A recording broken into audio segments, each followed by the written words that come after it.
এদিকে ধূমকেতু, পুজোয় রঘু ডাকাত, ক্রিসমাসে প্রতীক্ষা।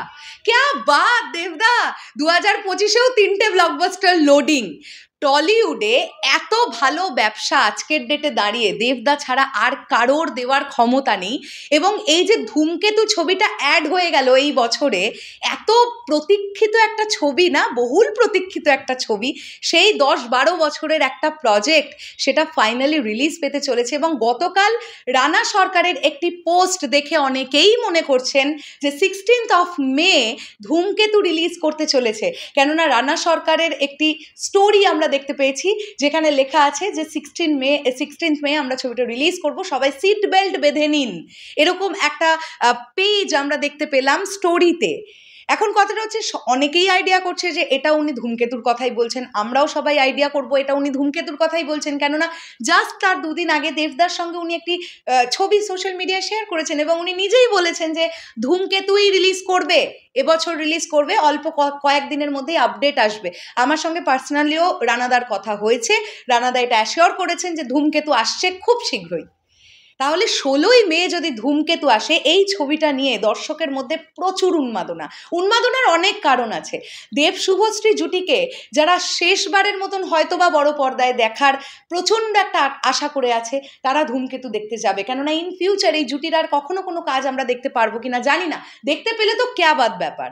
তার পরবর্তীতে হচ্ছে কৌশিক গাঙ্গুলির মতন একজন এইরকম স্টলওয়ার্ড ডিরেক্টর, মানে ওনার ডিরেকশন নিয়ে তো জাস্ট কোনো কথা হবে না। তারপরে রিসেন্টলি এই আপডেটটাও তোমরা পেয়েছো যে ধূমকেতুর গান নিয়ে আবার অনুপম রায় যুক্ত হয়েছেন, গানের কাজ শুরু হয়ে গেছে। মানে পুরো ব্যাপারটা না নতুন করে একটা প্রাণ ফিরে পাওয়ার মতন বিষয় হয়েছে। তো আমরা আশা রাখবো ধূমকেতু ব্লকবাস্টার হবে, এটা আমরা আশা রাখবো। এর পরবর্তীতে রঘু ডাকাত, ওরে বাপরে, ওই রঘু ডাকাত নিয়ে যা প্রিপারেশন চলছে ভাই টিমের, শুনতে পারলে না মাথা বিগড়ে যাবে তোমাদের। অনেক কিছু ইনসাইডার আপডেটস থাকে, বাট সব কিছু তো দেওয়া পসিবল হয় না, ডেফিনেটলি ছবির জন্য ক্ষতিকারক হতে পারে। তাই আমরা যতটুকুও যা জানি সেগুলো এখন বলবার সময় আসেনি, যখন বলার সময় আসবে তখন বলবো। তবে এইটুকুনি বলছি, তোমাদের আগের দিনই বলে দিয়েছি যে 15 থেকে 17 তারিখের মধ্যে রঘু ডাকাত ফ্লোরে যাচ্ছে এবং কলকাতা থেকেই শুটিং শুরু হচ্ছে, এই আপডেটটা আমাদের কাছে আছে। এবং প্রত্যেক দিন রঘু ডাকাতের বিভিন্ন চরিত্রাভিনেতার লুক সেট হচ্ছে, ইতিমধ্যে দেবদারও লুক সেট হয়ে গেছে। ওকে, ভয়ঙ্করভাবে দেবদা আসবেন রঘু ডাকাতে।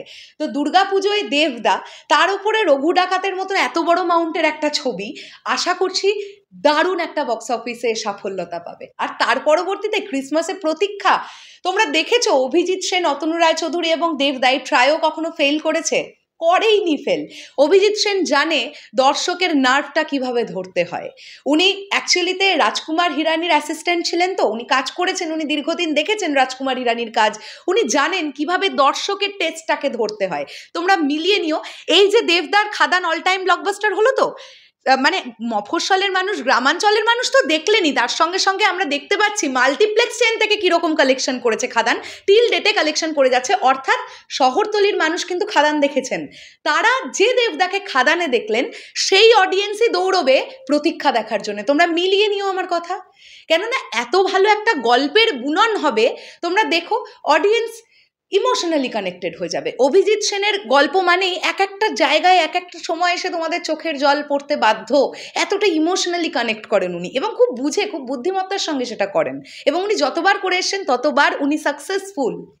তো এইবারে 2025-এও 3টে ব্লকবাস্টার লোডিং দেবদার কেরিয়ারে, আমরা এটা আশা রাখছি। তোমাদের কি বক্তব্য এটা নিয়ে অবশ্যই কমেন্ট করে জানাও। ধূমকেতু নিয়ে কতটা এক্সাইটেড, আমি ধূমকেতুকে স্পেশালি জোর দিচ্ছি কেননা এবছরের সবার প্রথম রিলিজ দেবদার ধূমকেতু। অবশ্যই আমরা চাইবো এই ছবিটা প্রচণ্ড ভালো ওয়ার্ক করুক।